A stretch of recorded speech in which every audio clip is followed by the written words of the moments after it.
rock a boatus must stop. I don't want to rock the boat. I want to sink it. Are you going to bark all day, little doggy, or are you going to bite? We're being Brett, delusional. I love you, Jeff. Delusional, yeah. Delusional is okay in your worldview. I'm an animal. You don't chastise chickens for being delusional. You don't chastise pigs for being delusional. So you calling me delusional using your worldview is perfectly okay. It doesn't really hurt. She hung up on me. What? Desperate times call for faithful men and not for careful men. The careful men come later and write the biographies of the faithful men, lauding them for their courage. Go into all the world and make disciples. Not go into the world and make buddies. Not to make brosives. Right. Don't go into the world and make homies. Right. Disciples. I got a bit of a jiggle neck. That's a joke, Pastor. When we have the real message of truth, we cannot let somebody say they're speaking truth when they're not. Take an amazing journey to a place that will blow your mind and move your heart so you will never be the same again.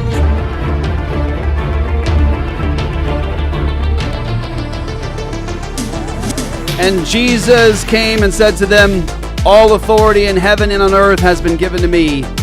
Go therefore and make disciples of all nations, baptizing them in the name of the Father and of the Son and of the Holy Spirit, teaching them to observe all that I have commanded you. And behold, I am with you always to the end of the age. What's up, everybody? Welcome back to another episode of Apologia Radio. This is the gospel heard around the world. Welcome back, everybody. Make sure you hit all the little buttons, the likes, the shares, the subscribes. Tell everyone what's up. Apologia Radio. Get more at apologiastudios.com. APOLOGIA studios.com. Go there. Get all the past episodes of Apologia Radio. Provoked, Sheologians, Cultish. Everything is there for your listening pleasure. Don't forget also to sign up for All Access. When you do, you partner with us in this ministry, make everything possible. All the teaching ministry, all the debates, all the on-the-street evangelism, everything going around the world to proclaim the excellency of Christ and the glory of his gospel is because of partners just like you who partner with us in this ministry. Just did, was it yesterday? What day is it? Thursday? I don't know. A couple days ago I did an Ask Me Anything private stream where we sit down once a month together and we hang out together. You guys ask questions, and there's also new academies up there for All Access, full episodes of Collision, so much we want to bless you guys with. So partner with us, sign up. Don't forget also the app is almost done, from what I understand. You're going to have an actual app for Apologia All Access. Very excited about that. It's coming soon. Be in prayer for that. So, big week this week. Yes. It's been epic, actually. What a week. Who'd have thunk it? All kinds of great things, and also things, of course, we're going to talk about that are, they may feel great, but maybe not so great. It's been an exciting week, and we are thankful for this little window of mercy we have in our nation. So much crazy stuff has happened. So before we get into today, we're going to talk about Trump. We're going to talk about the inauguration. We're going to talk about some of the executive orders. We're going to talk about cartels being called terrorists now, all kinds of stuff. Before we do, want to update everybody who's a part of this ministry with us and let you guys know what's going on. Important conversation this session, as the year begins here, this session across the country, we have bills of abolition and equal protection happening across the country. I'm going to bring you guys into this conversation if you're new to it. Through the duration of Roe v. Wade, the pro-life establishment, the pro-life industry, the pro-life machine was not working towards the abolition of abortion. It's because they have a different confession of faith. A different creed that they follow. They are not fundamentally Christian in their commitments, and they're not consistent, and so they have been playing around the edges of quote-unquote ending abortion with no intention ultimately to abolish it. If you want more detail on this, I encourage you guys to find the little mini documentary we did here right on Apologia Studios. It's called The Fatal Flaw. It's about 25 minutes long. It'll bring you into the whole conversation as to why the pro-life establishment is not working to end abortion. But through the duration of Roe versus Wade, they were playing around the edges, not working for abolition, not ultimately trying to abolish abortion. And in the last decade, because the church has risen up and faced this thing down, down, we started getting courageous legislators that were putting in bills of actual equal protection for all human beings from the moment of fertilization, equal justice for all. It started happening, and now we are in an awesome, awesome season. Of course, Roe versus Wade is out of the way. Abortion is not abolished in any state in our nation. We have a ways to go, and I want to encourage everyone to know that right now we have bills of abolition happening across the country. A couple of them already filed. Our good friend, love him. He is just an amazing man of God, very consistent. Dusty Devers in Oklahoma just dropped the bill of equal protection in the state of Oklahoma. We have a bill dropped in the state of Indiana. There's a bill dropped in South Carolina. A bill dropped in North Dakota. And are we doing is it House and Senate, or is it for in North Dakota? Yeah, just House, I believe. Just House. Okay, so we got one in the House in North Dakota.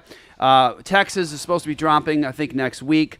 Ohio, big fight happening in Ohio, good things happening in Ohio. I'm going to be providing updates on my X account and Facebook account as to where you can participate, how you can get involved in all of these. I'll give you more details for End Abortion Now support, how you guys can be involved. You can actually follow Jeff on X now. Yes, exactly. I set up an X account specifically for the issue of abolishing abortion and being able to communicate there more freely, because it's getting suppressed on YouTube and Facebook. And so that's where you get information as things are ongoing.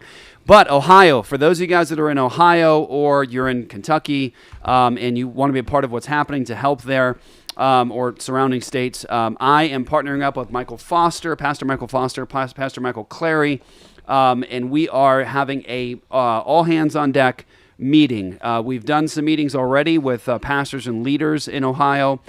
We've got a bill dropping very, very soon in Ohio, and so we're doing an all hands on deck meeting. This is an open invitation.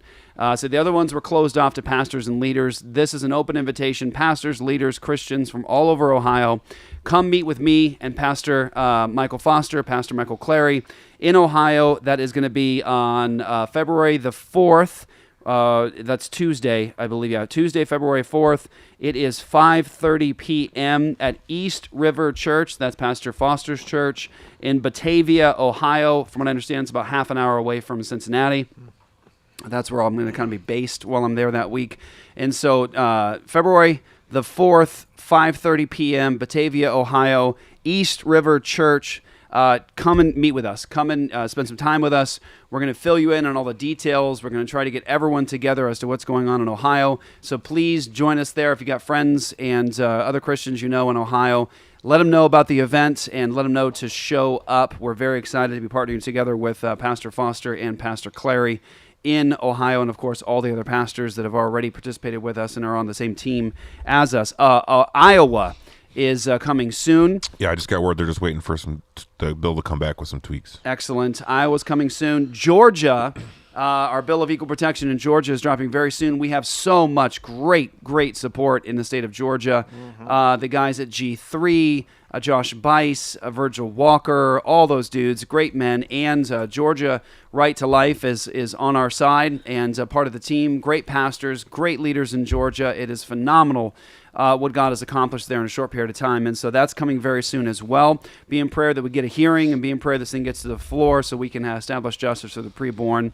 Guys, want to fill anything I'd say up? North Dakota already has a hearing date, February 6th, 9 a.m. I believe that's Central Time, that we have a committee hearing. The nice thing about North Dakota is it has to have a committee hearing and a floor vote as well. So we're planning on being out there having a rally whenever it goes to the floor. So stand by. So wonderful. Yeah, we're going to be in all these states. We're going to try to get meetings and rallies either before the hearing, depending on if it's necessary for us to do that at the hearing, but certainly before it goes to the floor. And so we're going to be very busy, and we're going to need your help and support. So we'd encourage you not to look at this and view this as an onlooker and say, well, that's great. I'm just going to sort of stand by and pray and hope it all goes well. Want to encourage you all to join together with us, partner with us in this. This is not our thing. We're just Christians. We're just a local church working together with the Christians across the country, pastors and Christian organizations across the country. This is the work of the church. It doesn't belong to us. We are just participating and fellow workers with you. And so really want to ask you for your help. We need your help. So if we're coming to your state for a bill that's in your state, just remember something. It's not our state. We're in Arizona. It's your state. And so we would love for you to participate with us in this and to help us to fight for justice for the preborn. The expectation is 20 states, round more or less. Yeah. That is nearly half the states in our country. That's right. That's incredible to me. Yeah. It's an amazing moment we're in, everybody. It's an amazing moment. So be in prayer. And if you could, please, please, please pray, of course, for the work of End Abortion Now. If you are not yet signed up with your church to go save lives at the abortion mills, go to endabortionnow.com, sign up to get the free training and all the free resources. We don't want anything from your church. We just want to bless your church and help you guys to save lives. But if you can, please go to endabortionnow.com to give financially. As you can probably imagine, it is quite expensive to pull off this many states. Some organizations operate in a single state.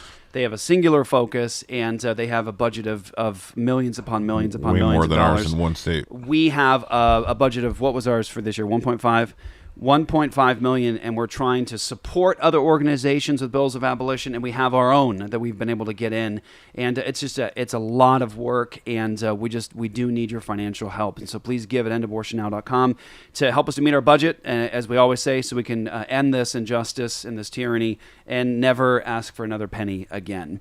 We're not trying to start a business here or organization. We'd like to be able to end this thing, walk away, and get on to the next thing. Yeah. And so that's what we're doing. So exciting week. Look, all of us obviously were on pins and needles when the election was taking place between Kamala Harris and President Donald Trump. All of us, I think, recognized just how important this next election was, and everybody always says, right, like this is the most consequential. What election is that not said? This is the most consequential election of our lifetime. Every single time. Every single time they say it, but I feel like this time there was a lot to that. There was a lot to that, and not just because of how rapidly the government descended into so much evil and tyranny on a number of levels. I mean, on a number of levels. But one of the things that's just really encouraging to me as we get into some of these clips here is, it was private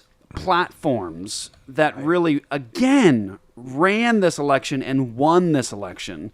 It was like that in 2016, and that's why Google and Facebook and YouTube and all these platforms got together after that election in 2016 between Hillary and Donald Trump. And they said, how did this happen? How did legacy media get it so wrong? They were for sure that Clinton was going to win this thing. And as they dissected the problem, they realized that it was these private platforms that ran the election. That's who everyone was really listening to. They weren't listening to legacy media and all that stuff. And so then they killed those guys. They immediately killed Alex Jones and a number of people. But this time it was the same way. It was really the same way. People got their information from their trusted sources, and they listened to them. Amazing to think that Joe Rogan was so consequential in the last election. Huge.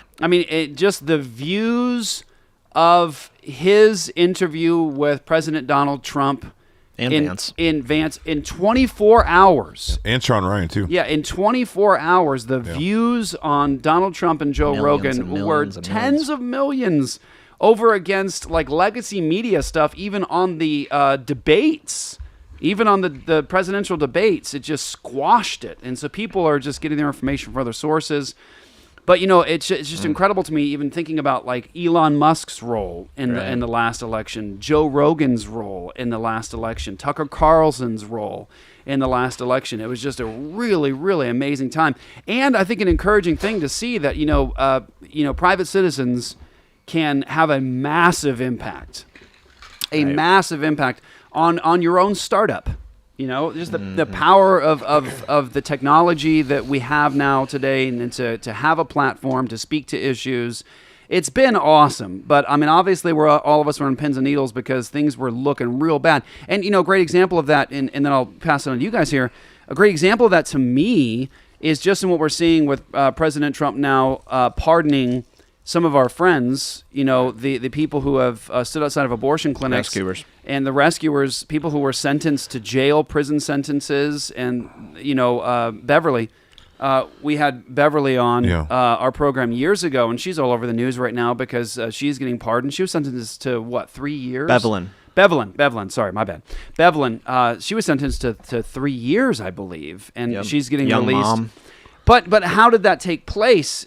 Because of how consequential this election was, is because you had the Biden regime so wicked, the Justice Department so wicked, the FBI so wicked.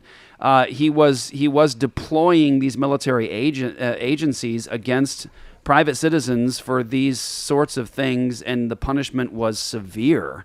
Lila Rose just announced that Trump has just pardoned 23 pro-life activists. Not sure if that's everyone. All right. Consequential election. So Huge. he's signing more executive orders right now, and I'm missing it. And we're going to get into the whole executive order thing in just a moment here. But I'm thankful, and I know, we're still dealing with people attacking us because we didn't tell anybody to vote for Trump. We just said you can't. I intentionally did not. Yeah, you can't. Our position was, we're not into the Trump idolatry and Trump worship and all the rest, and Messiah, complex kind of stuff. But what we were saying was, yes, Trump is extremely compromised on the issue of abortion and inconsistent completely. But if you're to force on other Christians the idea that because he's inconsistent in that area, you can't vote for him, my point was he's inconsistent in a lot of areas of the law of God.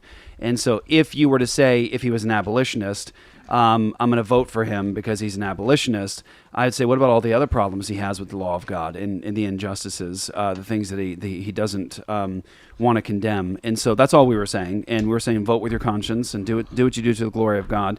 All we're saying is that we're grateful ultimately for this window of mercy. That's my main thing right now, is I'm really thankful. And this point, this is what I was trying to get at. Don't waste it. The consequence of all of this activity, these private platforms pushing back against all the crazy, disgusting LGBT, transgender, gay mirage, filth, and forcing everybody to accept it or get shut down, shadow banned, and all the rest of that crap that has happened over the last couple of years. I mean, we were skating on thin ice. We were skating on thin ice the last 4 years. I mean, we have to change the descriptions we put in, our things. We have to I had to do a sermon on when I was talking about the vaccines. Cookies. I had to not use the word vaccine in my sermon and called them Joe's Cookies, because we're skating on thin ice, because they'll shut you down, shadow ban you, cancel you. And now you have Mark Zuckerberg on Joe Rogan, and he's praising masculinity, and he's already in the last couple of weeks since the Joe Rogan episode killed a bunch of DEI stuff and transgender stuff. What did he take out of the bathrooms? Tampons. He took tampons out of the men's bathrooms. It's just awesome. Okay, it's whether or not he really believes it. Whatever. That's Who cares? At least he did it. Well, because look, and it's a sign that pressure does yield produce. If you fight back, it produces fruit. Right. Yeah. And look, if I'm with you, do I think he really believes it? I'm not sure. Convinced. I'm not convinced totally, but it'd be great if he does. But on the other hand, even if he doesn't believe it completely, he realizes the pressure, and he has to respond to the pressure of the public. Right. And I like that. Yeah. And I like that. So, I'll pray for his salvation, and I hope the heart change is genuine. He needs Christ ultimately. But we're in a good place. I feel like for the next 4 years, we're going to be able to say a lot more. Yes. A lot more. Prayerfully. I mean, even on Facebook, Yes. Mark Zuckerberg saying we're going to open up free speech on Facebook again is that's a big deal, because, guys, we used to be able to put up a video on abortion in 2015, 16. It'd get 100,000 views, not anymore. smooth sailing, in 24 hours. You could put a video of us outside the abortion mill, and it would go nuts, bananas. It impacted a lot of people. They got to see it, and that's what actually helped end abortion. Now, people are going, oh, you can save lives at the abortion mill, because they saw the content. We were putting out, and this is why I started an X account, we were putting out content, anything related to, quote, pro-life or abolition. And what do we have on YouTube? We have almost 600,000 subscribers, and we'd put up anything related to abortion content. We had 15 people watching live. So we're being suppressed or being shadow banned. You can't talk, and especially Facebook. For the last 4 years, Isaac and I would talk. It was not even worth putting it up on Facebook. because it's going to be seen by 20 people if we mention anything to do with abortion. Right. So am I grateful for this moment? I think it's delicious. I think it's delicious. It's a delicious moment, and I can't wait because it means that we're going to be able to reach more people now. They're not going to be able to shadow ban, shut down our stuff like they were doing, so I'm thankful. Yeah. Well, I think time will tell, too. Yeah. Like what the, if they lift off the clamps, too, and if the, the water continues to flow in the stream. But I think to your point about the, the private podcast and all that stuff, man, it was just so instrumental. I think in a soundbite culture, people are hungry for substance. Yeah. And those platforms provide that. Long-form conversations. Yeah. People unable to manipulate the media to make themselves look better than what they are or make them look like they have more substance than they do. Just not possible to hide on those platforms. And, Trump doing those interviews going on, man, you have to imagine that pulled him over the finish line in somehow. I mean, it helped him get there. And I think people looked at that and they said, this guy's willing to be grilled for 3 hours straight and to have answers and to talk about his plan. And the other side, not so much. Yeah. Well, I think people are finally getting tired of just the fakeness, of legacy media and the blatant, lies and propaganda. Like, people are just tired of it. Whether I think on both sides of the aisle, even on the left, I think you saw that this last cycle. What was it, like CNN and MSNBC? Like, all of those, they were just tanking. Like, no one cared what they were saying. That was the other point dying. too. Is like the stupidity, like the extreme fringe, like trans stuff and all that all that ideology that hasn't quite seeped into the cultural consciousness yet, like abortion and those types of things have. Like, it was pushed so hard on people, and then to the point where you even have like the old school Democrats being like, I don't know about that. Right. Like, that's a little far. Yeah. And when they're coming out and saying that's a bit extreme, that's a bit fanatic, that the leftists have they got real greedy. Yeah. They got real power hungry. Overconfident. And they overplayed their hand. Yep. And people saw that, and as the saying goes, stupidity doesn't work. Right. But they doubled down on their insanity. Mm-hmm. And I think that even brought a lot of what they would call common sense laden people out of the woodwork to see, okay, we have the room to switch sides here, politically speaking, and go for something that we believe is going to create a nation in which we all can thrive. Yeah. And so that created enough of a window, so to speak, where you have enough people pulling in the same direction to get him over the finish line. Yeah, if you have your regime creates an environment that makes even your followers suffer, eventually your followers are going to start looking the other direction and going, the grass is definitely greener over there. It actually is greener, and I'm going to have lower costs. Right. I'm going to have more money. I'm going to be able secure borders. I'm going to be able to provide for my loved ones. Yeah. And as much as I may be attached to this ideology over here, practically speaking, I'm going to live better over here. Especially if you're a young man asking these questions. That's right. Like, what environment is going to allow me to do that? Yeah.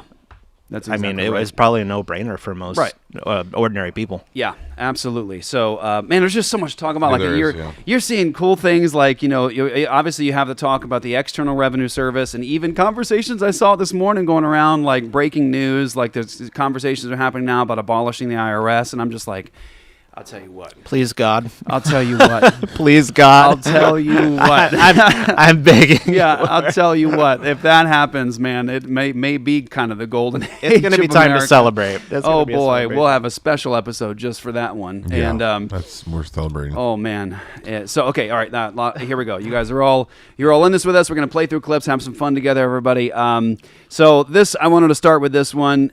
President Trump attends the National Prayer Service at the National Cathedral. This was the day of the inauguration. Boy, that man was busy that day. Oh my goodness! I'll tell you what, man. Maybe we all need to switch to the diet of McDonald's and Diet Cokes or something, because something magical and his step. And this is the one where you had like Garth Brooks performing Imagine. Yeah. And then they sing Amazing Grace. Yeah. Within it's like the two antithetical songs. Yeah. Like, no, sorry. That was Carter. That was at Carter's. Carter's funeral. Different. Yeah.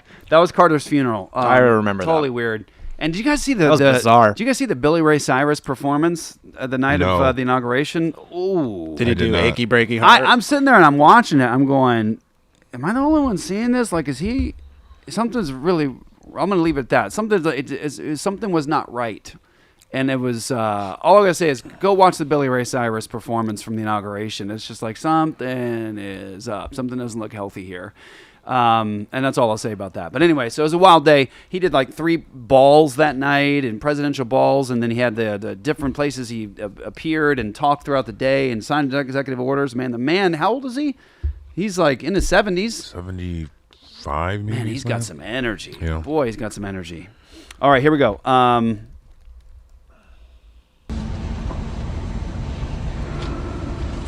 Unity is relatively easy to pray for on occasions of great solemnity. It's a lot harder to realize when we're dealing with real differences in our private lives and in the public arena. But without unity, we're building our nation's house on sand. With a commitment to unity that incorporates diversity and transcends disagreement, and with the solid foundations of dignity, honesty, and humility that such unity requires, we can do our part and in our time to realize the ideals of a dream of America.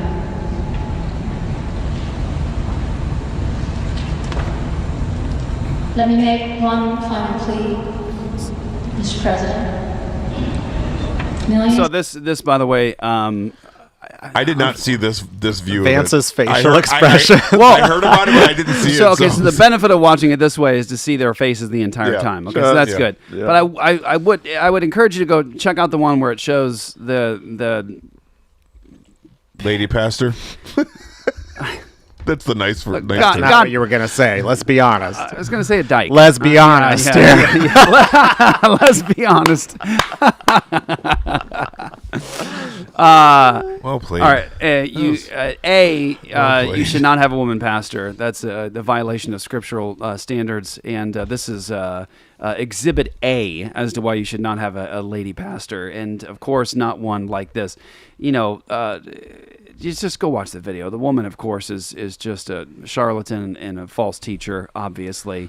But we get to at least watch all their faces here. So listen to what she says. Like, if you had the opportunity as a faithful Christian to stand in front of the president and the vice president at an important day like this, like, what would your message be? Oh, man. It's a big deal. It's a big deal. And who invited her anyways? That's what I want to know. I want to know how this snuck in is my question. Like, who planned the schedule and got this woman? Let's be honest, it was let's be honest. It wasn't a good decision. Was there a Muslim dude too? I heard. There was all kinds of them. It was, everything. It was very ecumenical. Yeah, it was They had all the things. But I mean, if you were a faithful Christian, you had the opportunity to stand before President Trump and Vice President Pence. Why did I say Pence? Vance. There you go. Sorry, they do sound me. similar. So. Yeah, Vance. What would your message be? It would have to be. It would have to be very, very focused upon the authority of God's word, the authority of Jesus Christ, to be about the gospel. It wouldn't be this mush. And here we go. We get to watch their faces. So. Put their trust in you. And as you told the nation yesterday, you have felt the providential hand of a loving God.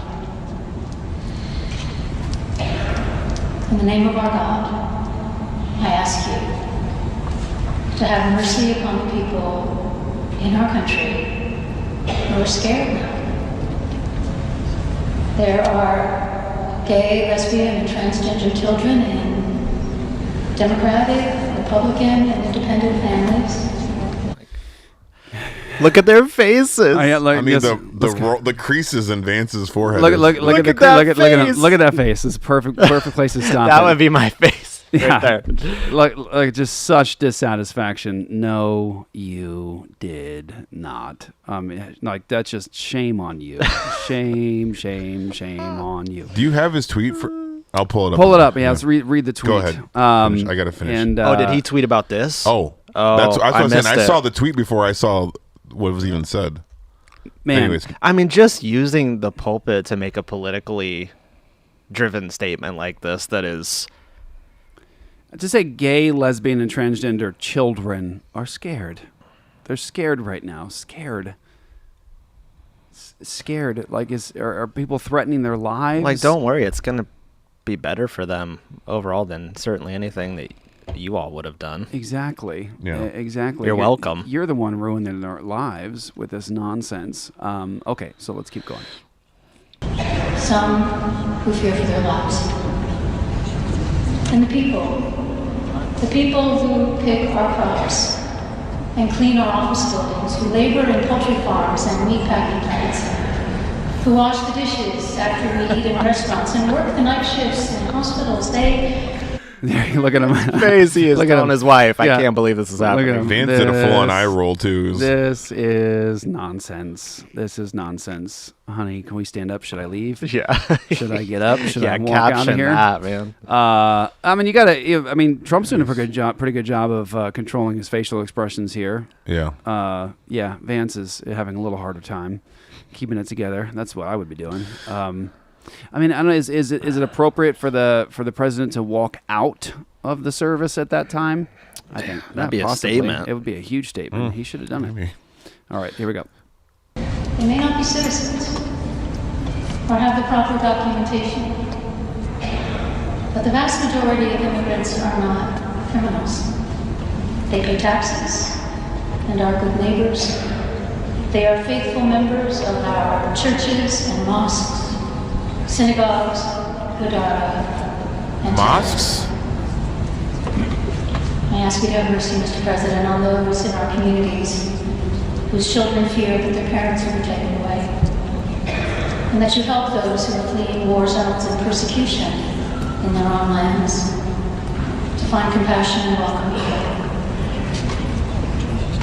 Our God teaches us that we are to be merciful to the stranger, for we were all once strangers in this land. May God grant us the strength and courage to honor the dignity of every human being. I wonder if she really believes that. Because I ask her, if I had a chance to cross-examine her, I'd say, honor every human being. How do you feel about abortion? Exactly. I'd ask her about that. How do you feel about the issue of abortion? So if you really want us to have, equal standards for all human beings, every human being, hey, but you got to give it to her. And forgive me for being so blunt here. She's got more balls than most evangelical pastors. And what I mean by that is that she. You're just trying to get us in trouble today. Well, no. I'm saying I'm not upset with you. Okay. Think about the standard evangelifish pastor, people even that have been around President Trump for years, right?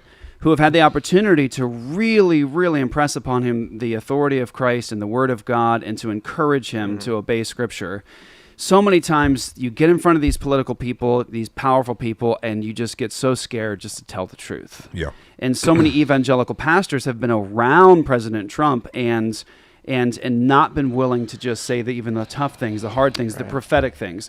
So I'm not just trying to be controversial here. When I say that she's got more balls than some of these evangelical pastors, she is coming from a foreign worldview, pretending to be a minister of the gospel, and she stands up in front of the president right here at the inauguration day, and she's got the strength, courage to simply say her worldview to the point where everybody who watches this is cringing.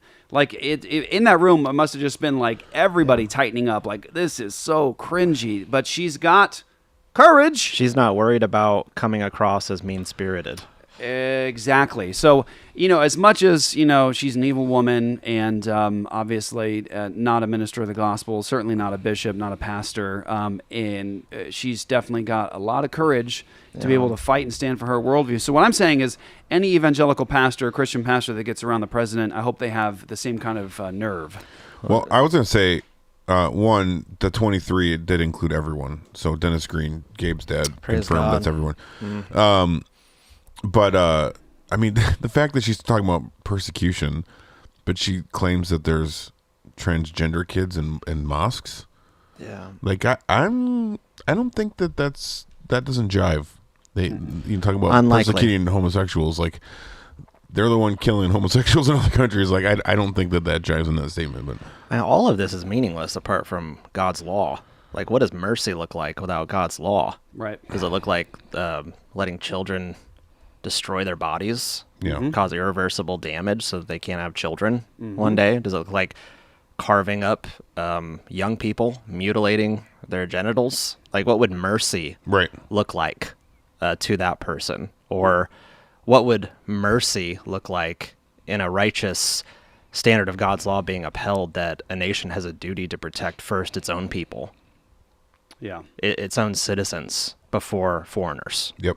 I think that's more along the lines of what it would look like. This is just kind of the empathy devoid of any kind of standard. It's that empathy that's untethered from God's law. So it ends up being unmerciful, hateful, and meaningless altogether.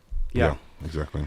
I can't find that tweet. I was looking for it. That's all right. So, on the subject of illegal immigration, we should talk about that in terms of a Christian worldview. So, I think what's important for us is to talk about the heart of the issue: people coming into the nation and becoming members of our community and making this their home. Of course, you see in Scripture, like the strangers and the aliens, we're supposed to love them, care for them, bless them, be merciful to them. There's supposed to be one standard of justice for the people of Israel and the aliens and strangers among them. You're not supposed to have two standards, no partiality. And that's actually something unique with biblical religion and biblical faith is that statement in Scripture that you have to have one standard of justice for the Israelite and for the foreigner among them. Exodus 12, I think it is. That's a key, beautiful thing from the biblical worldview. However, what's important to note as people try to pull verses like strangers and aliens and, caring for those who are among them like that, is they neglect the fact that strangers and aliens were not welcome into Israel without committing to abiding to the law of God and the laws of the people of Israel. In other words, people weren't allowed to come into Israel and disregard the laws of Yahweh and set up temples and to worship and sacrifice to false gods within Israel's borders. Rape women. Yeah, if you wanted to come into Israel, you had to covenant together with the people of God there and commit to honoring the laws of Yahweh that were there and present. So you weren't allowed to come in and be subversive. Right. Yeah. And that's a key issue when we talk about the border issue and immigration in America. America is a nation. It's a nation that has a law and it has a foundation in the Constitution. People shouldn't be allowed, and this is according to biblical principles, to come into this nation who don't agree with the laws of this nation and covenant to actually say, I believe that, I uphold it. So I'll give you an example of what I mean by that. Over the years, I've been able to talk to people who have come into our nation as immigrants, and they are working towards citizenship. And one time, I was talking to somebody who was in the very long process of citizenship, and I got to ask a lot of questions like, well, what do you have to do? And there was all these different meetings, and you had to study and take classes, and I got a chance to take a look at the book that you have to study. And I went through this book and I was like, this is amazing. This is a better education on the Constitution and the Bill of Rights than I got in school. All of our youth need that. And it was all these descriptions of what the amendments mean, what they do, why they're in place, where they came from, the Constitution, meaning of different amendments, all these different things. And I was like, this is amazing. You have to learn this. You have to learn it. You have to learn it. You have to be able to answer it properly. And when you put your hand up to swear an oath as a citizen, you have to agree to all of that. That's a meaningful path into immigration and citizenship because you're covenanting with the nation saying, I agree with the laws of this nation. I know why they're in place. I want to uphold them myself. I agree. I covenant together with this nation, and you're becoming a citizen. So the idea that we should let people into this nation to subvert the laws of the nation or who don't agree with the traditions and the laws of this nation, it's a fallacious form of reasoning. And of course, it just means the destruction of a nation. You can't have a community that doesn't agree with the law of the land, or it's going to collapse. You talk about a house built on sand, that's what she mentions. By the way, if you want to quote that, let's quote it in its fullness and talk about what Jesus was saying there. House is built on sand. Anyway, another discussion. But so the issue of illegal immigration from a Christian perspective, I think we have to have the same principles in place that Israel had in place. You have a standard that's the same, no partiality, no unequal weights. It's the same for the Israelite and for the foreigner among them and the stranger among them. But if you were a stranger and a foreigner, you had to come into agreement with the laws of that land. You couldn't be subversive. And the problem with just this flow of immigrants into the nation that just let across the border is that, like Trump has said, he's right about that. You're letting criminals, you're letting rapists, terrorists. You're letting murderers, you're letting terrorists across the border. People come into here like the guy in the Guatemalan immigrant who was caught once, thrown back, and then came across again, went to New York, sanctuary thing. He's getting fed, he's getting housed for free, and then just decides, this is like during Christmas time, just decides in the subway to light an old lady on fire who's just sitting on the subway and just watch her burn to death. I saw the whole video. It was horrific. It was horrific. And chaos. Absolute chaos. Or, and it's a terrible story is that suburban mom who goes for her daily run. She's got 5 children. She runs around her neighborhood. I think about my wife in that respect. Like, my wife wanted to just get in shape and run around the neighborhood. I can't let my wife run around the neighborhood right now. I can't let her run around the neighborhood by herself because of stories like this suburban mom running around the neighborhood, 5 kids, goes to run around the neighborhood. She gets raped and then murdered. Just going on a run around a neighborhood. Or the 12-year-old girl, Jocelyn, that is going to the convenience store for some snacks or whatever, and then she gets brutally raped and then murdered by a bunch of people who were here illegally. And these are the consequences of letting people in who do not agree to the laws of your land and who have not ultimately been vetted. And so in principle, we should not be allowing just an open border thing where people pour in and they can say, to heck with your laws. I don't agree with your laws. I don't agree with your history. I don't agree with your traditions. Lawless barbarians. And then even people with just fundamentally different religious commitments. Like, it's going to produce something else. Like, those religious commitments can't exist and coincide with religious commitments that are completely opposed to them. I think you're seeing that in places like Britain right now, the UK, right? Just an undisclosed amount of Muslim immigrants, and then you have just complete upheaval taking place. Yeah. Like culturally rolling back the UK from its roots. And you just have chaos. You have destruction, you have crime, you have all manner of disorder because you have rival religions existing side by side. And secularism was kind of that in-between phase, right? So it's like the Christian worldview and it's kind of fading out as secularism, but then something rushes in to fill that void. Yeah. And it's Islam, right? And to that point, you can have people that come into your nation, try to subvert it, try to start to perpetrate crimes and do all these evil things. And then the government there goes, hey, we don't allow that here. What do you think you're doing? And then the immigrant who never agreed in the first place said, I never said I agreed with that. Yeah. Never said I would abide by that. And that's the problem, is that you have to have people who raise their hand and they make an oath. They covenant together. They say, I swear before God that I agree with this. I want to uphold this. I believe these things. And they're essentially, they're giving you their oath that I'm with you on these things. You need that oath. Now, are people going to lie at times? Sure, they're going to lie. But what percentage of that? Like, you're going to have the mass of people saying, no, I fully agree with that. And that's the good thing about immigration done properly with biblical principles, is that you're going to have the majority of people who say, I love this nation, I love its history, I love its culture, I love its laws. That's what I want for my future generations, is I want them to be this. And you just can't have this. So I think it's a good thing. It's a good thing. Yeah. It's a biblical thing. When you have a president coming in saying, these people have not agreed to covenant together with our nation, it's time for them to be let go. And so here's another clip of some of that taking place. There's some language here. Is there? What is the Fox News one? Is there language? Maybe. It's bleeped. Okay, it's bleeped. All right, here we go. And I'm not going back to Haiti. One of those threats is this illegal alien from Haiti. ICE says he's a gang member with 17 criminal convictions in recent years. Trump, you feel me? Yo, Biden forever, bro. Thank Obama for everything that he did for me. Biden forever, bro. ICE Boston quickly takes down its next targets, including this illegal alien from Brazil who has an Interpol red notice for armed robbery. This Salvadoran illegal alien charged locally with rape and released by a sanctuary jurisdiction. Señor, ¿cómo se llama? And this Dominican... See, that is just insane to me. 17 recent convictions. That's insane to me. Charged locally with rape and then released.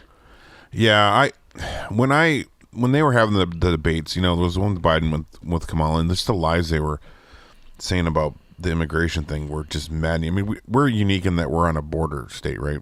Like, we have members at our church that work for ICE. I know what's actually been going down at the border, and then hearing them just flat lie about it, they're just literally like people coming in and they're giving them cell phones saying, all right, take your information. We'll call you in like 5 weeks or whatever. And they're just letting them in. And, there was actual trash cans at the border. They give them a cell phone and then people will just throw their cell phones away. And they're like just collecting all these just like crazy stuff like that. Insanity. So and a lot of these really really bad guys that were coming through, we knew who they were. We knew where they had been. So some of the guys we were stopping, like the really really really bad ones, but majority of guys like this are just like, come across. We'll fly you to Chicago. Yeah, exactly. Here we go.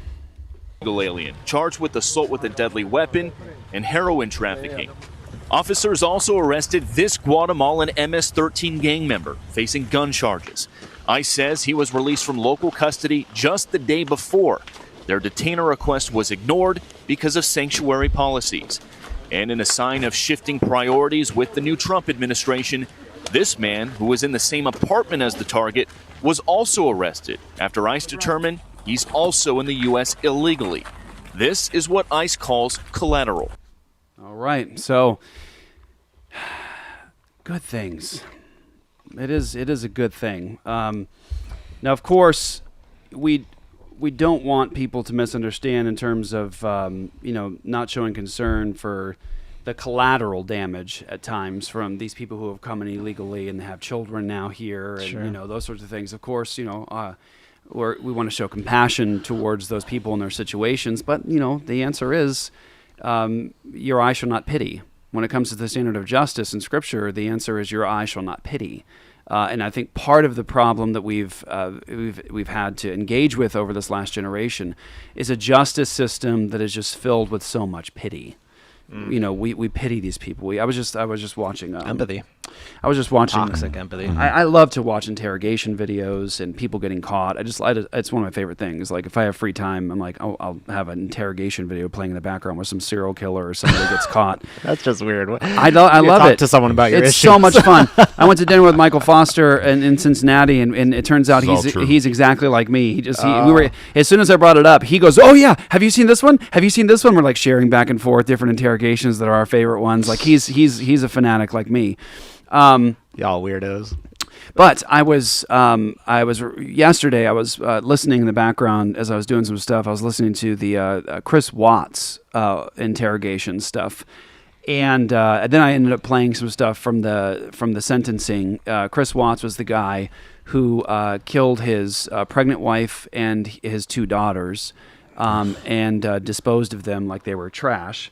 And there's so much video of the next day when they were looking for them, and then police come. There's body cam footage of them searching the house, and Chris Watts just looks like he looks guilty. He's like sweating and putting his hands over his head like, oh gosh.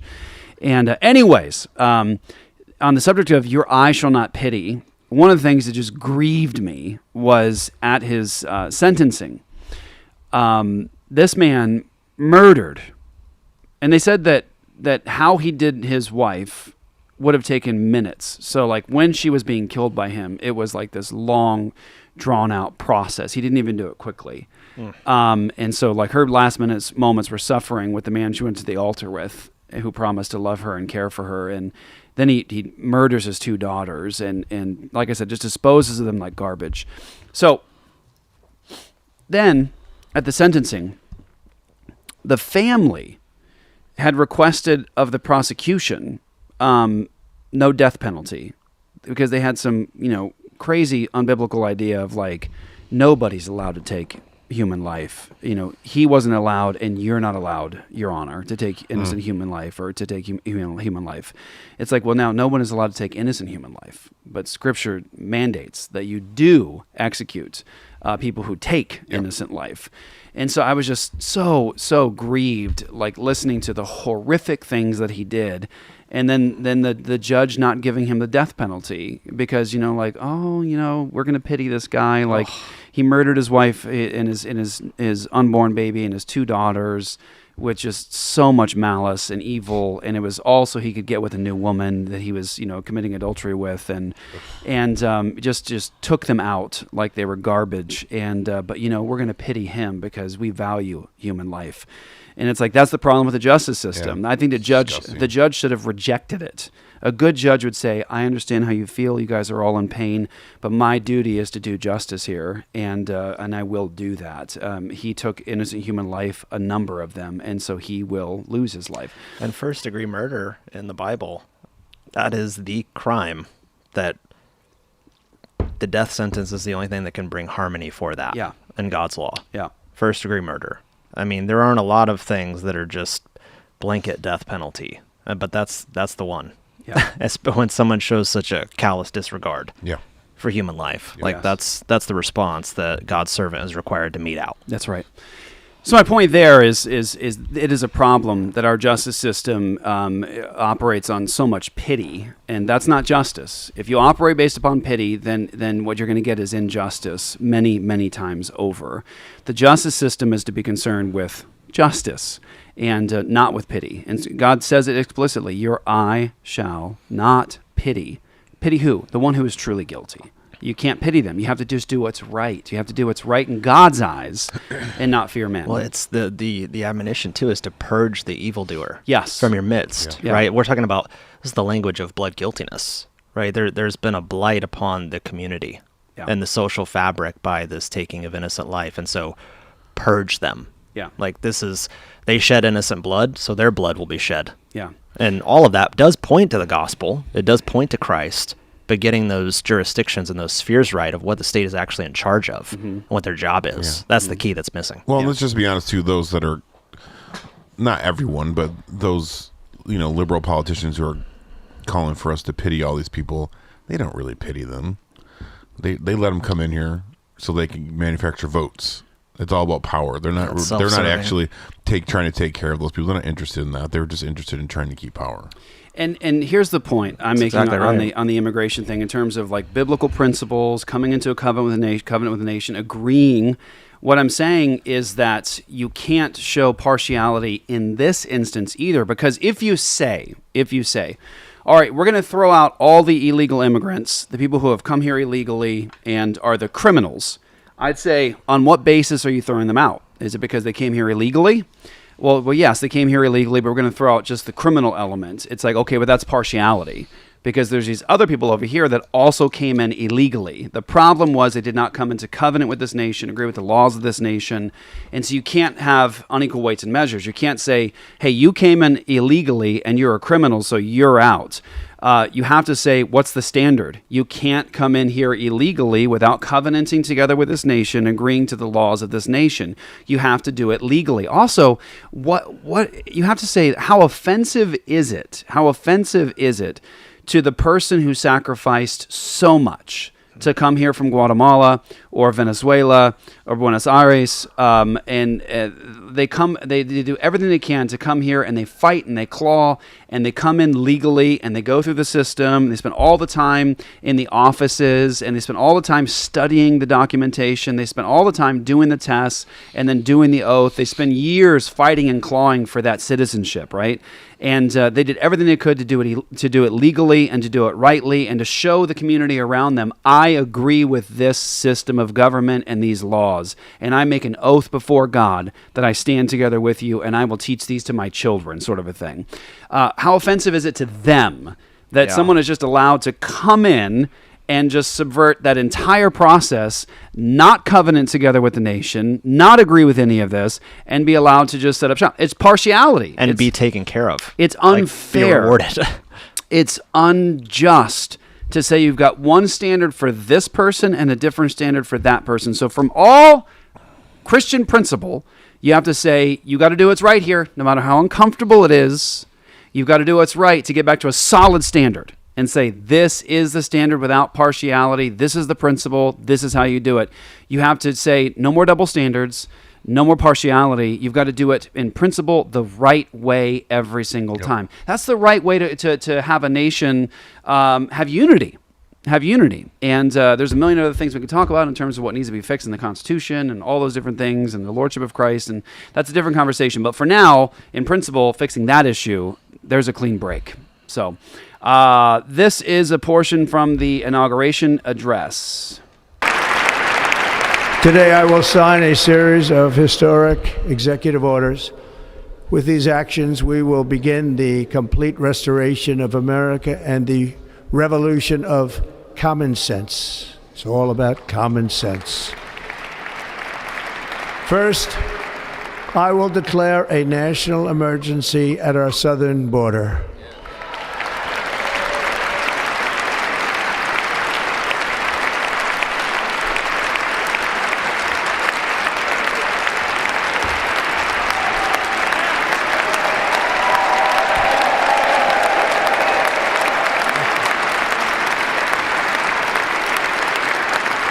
You notice Kamala and Joe aren't standing? They're the only ones that aren't standing.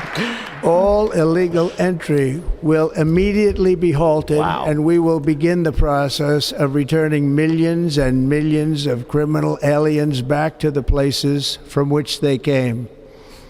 We will reinstate my Remain in Mexico policy.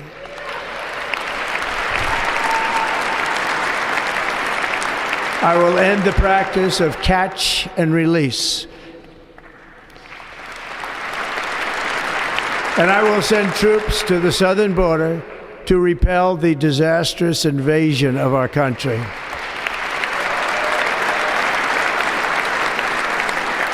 Under the orders I signed today, we will also be designating the cartels as foreign terrorist organizations. That's a positive, yeah. When I was watching it live, when he said that, I was like, oh, yes. Let me just say that I know some SEALs that were very excited about that. They were, more excited than we were.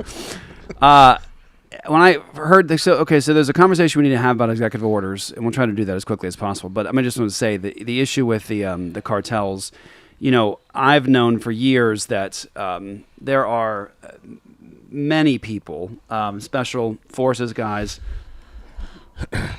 people in government positions that have been trying to get presidents to designate the cartels as terrorist organizations so that we can effectively end them.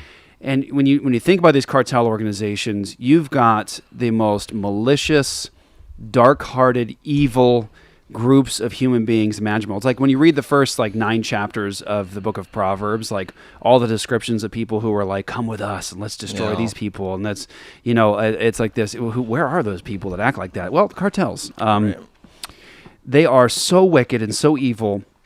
You've got Mexican law enforcement who has to hide their identity when they go and do raids or whatever. They have to cover their face with masks because the cartels will kill them and their families and rape everybody that they love just to make an example out of them. And so when they brutalize people, they do it to the nth degree.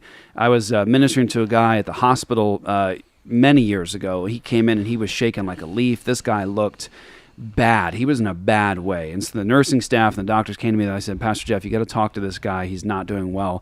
And so I bring him to my office and he is, it took me a while to get him to calm down.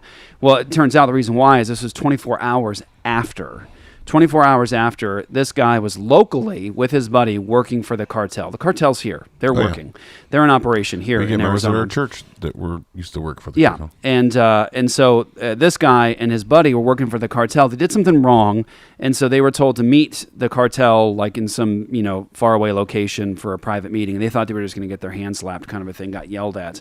But he gets out there with his buddy. They're selling drugs for the cartel, and when they get there, of course, they get beaten up. And then they in front of him, they took his friend, and they threw him into a wood chipper. right in front of him, and so just disintegrated his friend right in front of him. So when he was in front of me, it was like 24 hours later. He was, shaking like a leaf and just not in a good way. These people are disgusting, evil, evil people. They are the ones, in many ways, responsible for lots of the sex trafficking going on in this nation. You've got little girls and women who are being captured by these evil men. They're raped repeatedly, and they're put into a sex trafficking system, and the cartels run that.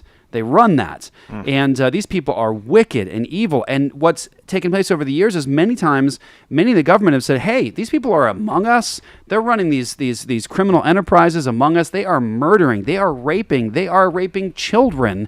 And we got to do something about it. And no president has been, to my understanding, courageous enough to simply say, label them a terrorist organization so we can use the government resources against them.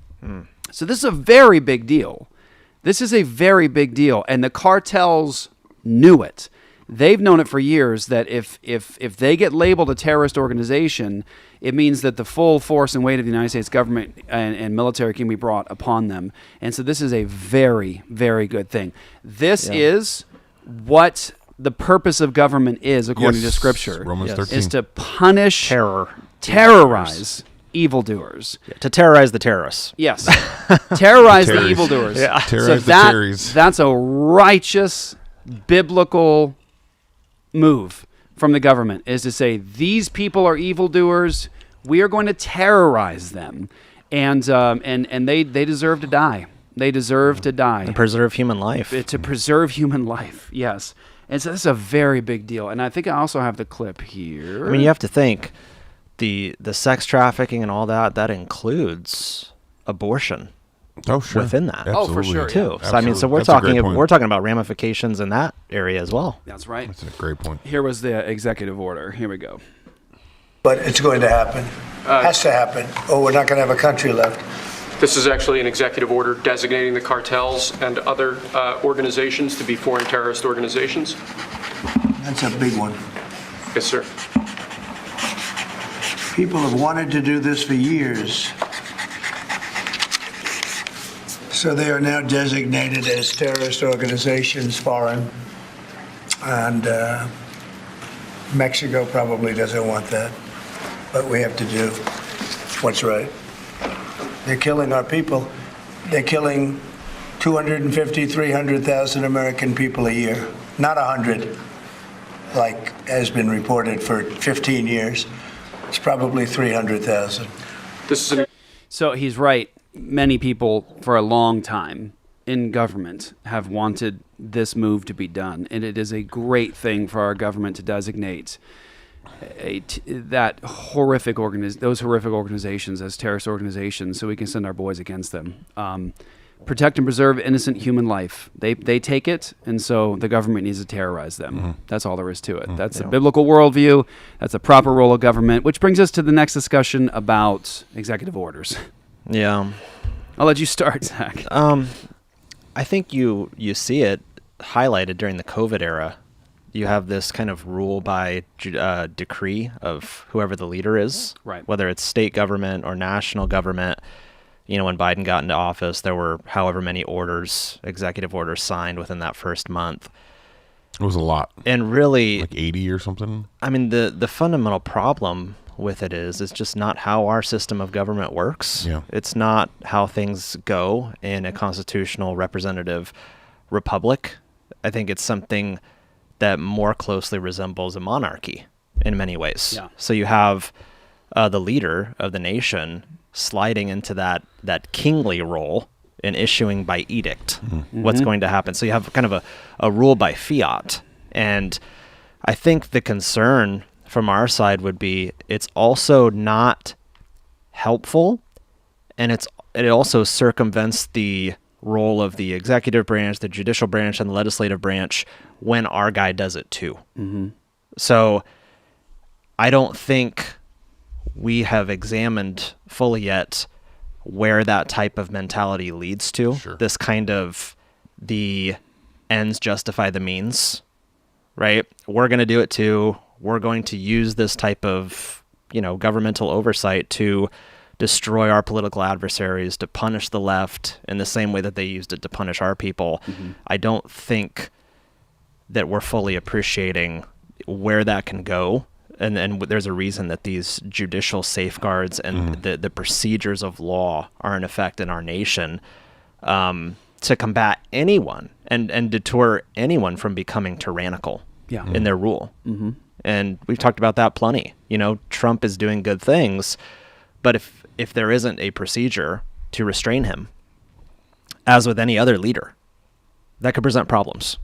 Because as soon as the next guy gets in who doesn't agree with you, he goes the other way. And we become governed by the majority. We become governed by whoever's in charge, which is more likely to disconnect us from a standard and a procedure.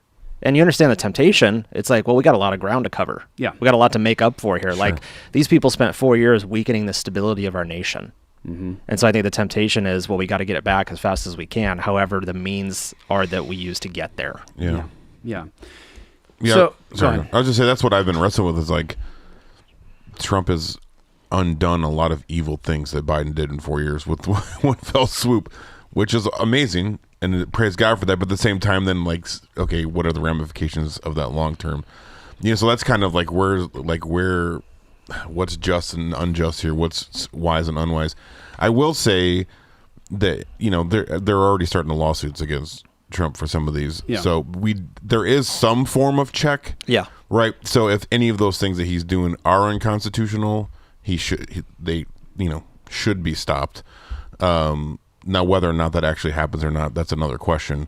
So there is a form of a check, but is it a reliable check? That's another discussion. Yeah, just we're concerned with the precedent. That it sets, the precedent that actually goes against the role of the president that was laid down at the founding of this nation. The president, we did not want a king. I mean, that's really the history of this nation. Right. Is we did not want a king. We dealt with enough bad kings in the past who ruled by edict and decree, and we wanted to have checks and balances. We wanted to have a way to stop tyranny, a way to stop a person who became a force of destruction in the nation. There's, you don't have to go far back before the history of this nation, 1776. You don't have to go far back to see like some pretty bad things that kings did, and the kind of bloodshed that would occur when you had somebody who had full reign to do and to say what they wanted. You can look at the history of France and England and Scotland not many hundreds of years ago, and you could see just a lot of bloodshed, a lot of torture, a lot of bloodshed. And so the people who came here, who were descendants of the Covenanters and the Huguenots and the kind of tyranny they endured in even England, they knew their history. It was really close to them. Much of it they could have heard their grandfather talking about. And so it's very close to them. They had a doctrinal understanding. And so when they were forming the nation and the laws of this nation, they kept in mind of what had just occurred generations before or a generation ago, and we don't want that. We don't want to have to endure that kind of tyranny again. Yeah, that's why Lex Rex. That's why Lex Rex, Samuel Rutherford, Lex Rex. That's why against tyranny, all of that. And so when they were establishing these different spheres within government, the judicial branch, executive branch, legislative branch, when they're doing that, they're doing it as a check and balance against someone acting like a king. Yeah. And so we don't ultimately want this. And of course, you could say, well, I'm really grateful that President Trump decreed that there's only two sexes. And it's like, that's fantastic. And within that life begins at conception. Right. Did you see that? It's like, that's Yes. fantastic. Yes. Yeah. But Well you know played. what? It could be an executive statement that then you work towards legislation, where now it gets codified. Yeah. And in order for somebody to subvert it down the line, they have to go through the same process of legislation, and it's not as easy. It's not as easy as day one, executive order, undo everything that was done before, and now here's my new decrees. Right. And when you have a system of government like we have of checks and balances and a need for legislation and the way to do it the right way, you have a way to firm up something as a standard and as a statute, right? This is law. And it can't just be wiped away on day one of the inauguration. And so that's what we're saying.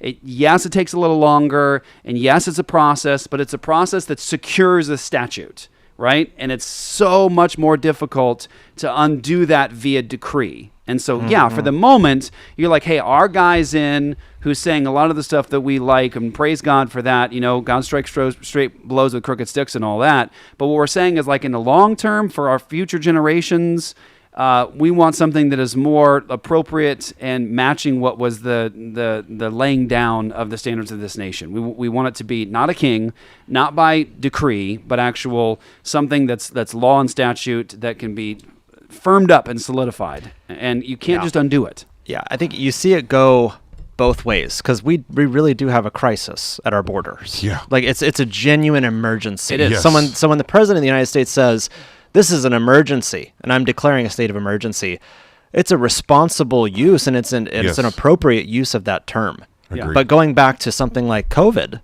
like what it was, this is a state of emergency. Therefore, I am circumventing the legislative process, and I am assuming all authority within myself to dictate what you will do. And it's like, well, how long are we going to do that? Well, 30 days. Okay. All right. Okay. Well, now it's 60 days. Mm-hmm. Now it's 90 days. And now it's until I tell you. I tell you when this ends. And so, again, the concern is, depending on who's in charge, this could definitely work against you. Yeah. Because when you assume a state of emergency, you are suspending the normal judiciary process, and you're saying that whoever occupies the chair of authority is the law. Now, I'm in charge here, right? Like look at me, I'm the captain, right? Like the meme from Captain Phillips, right? Yeah. Look at I'm me, the captain I'm the now. captain. I'm the captain now. I love that scene. Yeah. Well, it gets down to it gets right down to the core issues related to Lex Rex. Is it that the king is law? Yep. Or the law is king? And what we're saying is read Rutherford, Lex Rex, and listen to the biblical argumentation and listen to the history. And that's the important thing to hold on to. It's not the law, the king is law. He cannot, by himself, do this. And so what we don't want for America's future is to have ultimately a king that changes every 4 years. That's bad. Right. It's real bad. And so we're just saying it needs to be better and more consistent with, I think, a biblical worldview that recognizes what the founders recognized, and that is that men are not angels. And because men are not angels, a constitution is necessary. And just remember that when they were installing a president, it was an overseer, essentially, and manager. It was not a king. And what we're moving towards with these kinds of things is a king. And it's not ultimately healthy. I'm saying I'm not arguing with the goodness of what's been done the last couple of days. I'm saying that there needs to be a better way so that it's actually solidified as statute and it brings everybody in together. Because I don't think right now we do have the majority in the Senate and the House. So would it have been difficult to bring the Senate and the House into a state of emergency? Right, and you know what I'm saying? No, would it have been something that people wouldn't have? Of course, they would have recognized it, and I think that there's a better way. And it's a longer discussion and a whole show unto itself. But we do want to play one final clip here, everybody, because it was something we were involved with and sacrificed so much time for. This is Donald Trump speaking about. Well, I'll let you hear it. This week, I will reinstate any service members who were unjustly expelled from our military for objecting to the COVID vaccine mandate with full back pay. Wow, that's amazing. Vindication right there. Yes, it is. And I will sign an order to stop our warriors from being subjected to radical political theories and social experiments while on duty. Woo! It's going to end immediately. Yes. Huge. Immediately. Oh, man. I'm okay with that executive order. That's huge, dude. Listen, I've never had. I watched the whole thing and all of his speeches that day. We just had it playing throughout the house. I've never had a presidential inauguration where I was like yelling in excitement. Like when he dropped that, I'm like, let's go! Like I was so pumped. I'm so proud of our guys that have stood strong and have gotten abused over the last 5 years now, 4 years. So super proud of those guys. This is a proud proud moment for sure. It was hard. This is very meaningful to us because when this whole thing popped off with the jabs, and we ended up meeting privately with the SEALs from across the teams at a secret location in Virginia. It was hard. It was hard. We were troubled for them. I mean, many of these guys these guys are Navy SEALs. They're warriors. Yeah. And that day, what they were facing was jail time. Yeah. I mean, that was the thing. If you refuse the jab, it's jail. Losing everything. Losing everything. Paying back all that it costs to train you as a SEAL. Some of them did. Yeah. And so the consequence ahead of them was, I mean, I was thinking these guys are so courageous. They're so courageous. Not just warriors in battle facing down bullets and bombs, but man, they were like, you're going to lose everything. You lose your family. You're going to lose your money because you won't take the jab. And man, and then watching them suffer through that for a long time. And we knew a group of SEALs that got put on ice for a year. No, it was longer than that, like 2 years. 2 years? I mean, these are Navy Trim SEAls, warriors. bushes, do yeah, yard told work. to trim bushes and do yard work when they should be training as SEAls. And what a waste, what a throwaway, and all because of this tyranny of the jab. And to see this vindication is just such a blessing because we know men personally who were in plenty of branches, but specifically for us, very close to active duty Navy SEALs, who suffered greatly under the last regime with the COVID jab nonsense. And so to see this is blesses my heart. Yeah. Because we know these men and we know what they went through. Yeah. And I'm thankful too. I mean, and to have, you know what I love it too, that back pay.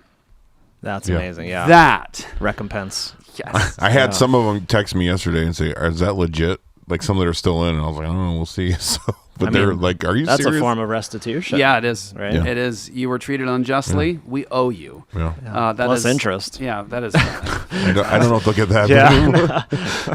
That is. Sorry for your troubles. Yeah. That is fantastic. Well, man, praise God. Yeah. I want to thank everybody for watching today, and also thank you for your prayers. And I want to encourage you, if you're just getting on right now, or you joined in the middle of the broadcast, if you would, when this ends, go back to the beginning to listen to the first 10 minutes where we bring you guys into this important ministry we need you to join together with us in. Go back and listen to that important stuff. And speaking of the president and Diet Cokes and McDonald's, we have the blessing of a relationship, not with McDonald's or Diet Coke, with a company that is concerned with longevity and wellness, and it's ionlayer.com, ionlayer.com. Go research the health benefits of NAD. It'll blow your mind. All the clinical research on it, clinical studies, and just the benefit it has to your system. They call it the fountain of youth. And it is something that people take through IV. It's a great benefit to your system, to your body, to your wellness, and to your health and your longevity. But it's also extraordinarily painful to take it through IV. And a lot of people just know the benefits, but man, they just, they fear having to go back to do it again because of how difficult it is. For some reason, the NAD, when it goes through an IV, is just very, very, very difficult. But Ion Layer found a way to do it through a medical patch. It is a high dose of NAD. You get a box with a month's worth of treatment, a loading period, and then, and then moving past that. And it's ionlayer.com, NAD. It is a great investment in your health, wellness, longevity. We do it. I'm going to continue to do it, Lord willing, for the rest of my life. It's just tremendously blessed my life, my training. It's helped my wife heal from long COVID symptoms. When she started doing it, she lost a lot of the bad smell stuff and all the stuff she was dealing with actually for years. So it just tons of great research on it. Go to ionlayer.com, type in Apologia, all caps, and the coupon code. They're going to hook you up with a discount, and they bless this ministry to help us to continue to do the ministry that we're doing. They got the glutathione. That's right. Yeah, that's right. And they started now the glutathione. Glutathione's the master antioxidant. Just research NAD and look up glutathione, the master antioxidant in your body. There's nothing else like it. And the problem is taking taking it orally, your body gets very little or almost none. So getting it through IV, more beneficial. There's one company that has a topical one that actually technology that makes it in. You get a lot of that. But now they're doing it with ion layer through a patch and same technology, transdermally, glutathione. So get on that and look, just you go down the rabbit hole here of like benefits of glutathione. Just go research that to see what it can do to help your body, to reboot your system, just so many things. And so ion layer, I love those guys, solid believers, love the Lord, and they just have an amazing thing that is blessing a lot of people. You have yours on today or no? I know. Actually, I'm waiting for my new box. Same. I already went through them all, so I'm waiting for my next one. Same. Yeah. You got yours on? Yeah. Oh, you put it on your hiney? Put it on your No, belly. on my little love handle. Oh, did you get it there?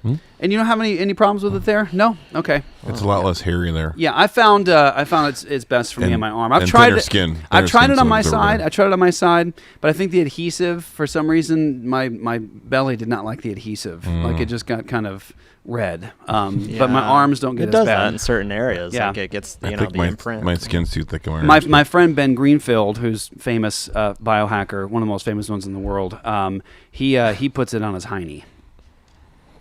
I don't know why. I'm wondering. Maybe next time I'll try that. I'm just not brave enough to do I that. definitely have. It might be a reason because Ben's an expert in that. It might be like something about like what's back there.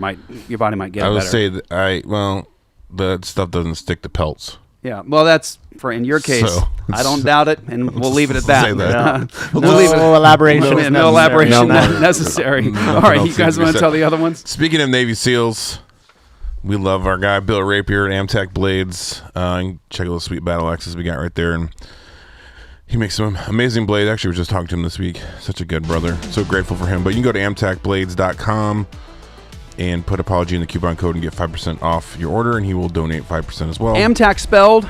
AMTAC.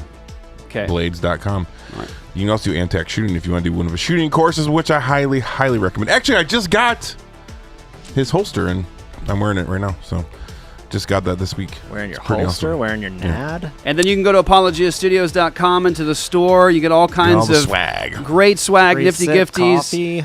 Pre-sip coffee. You also get all the cool shirts that are there right now, and you also can get the Gospel for Mormons, tracts to hand out at the abortion mill. You've also got the Good News of God in both Espanol and English. And For all those immigrants. That's CC. Fantastic. Yes. Yeah. Good.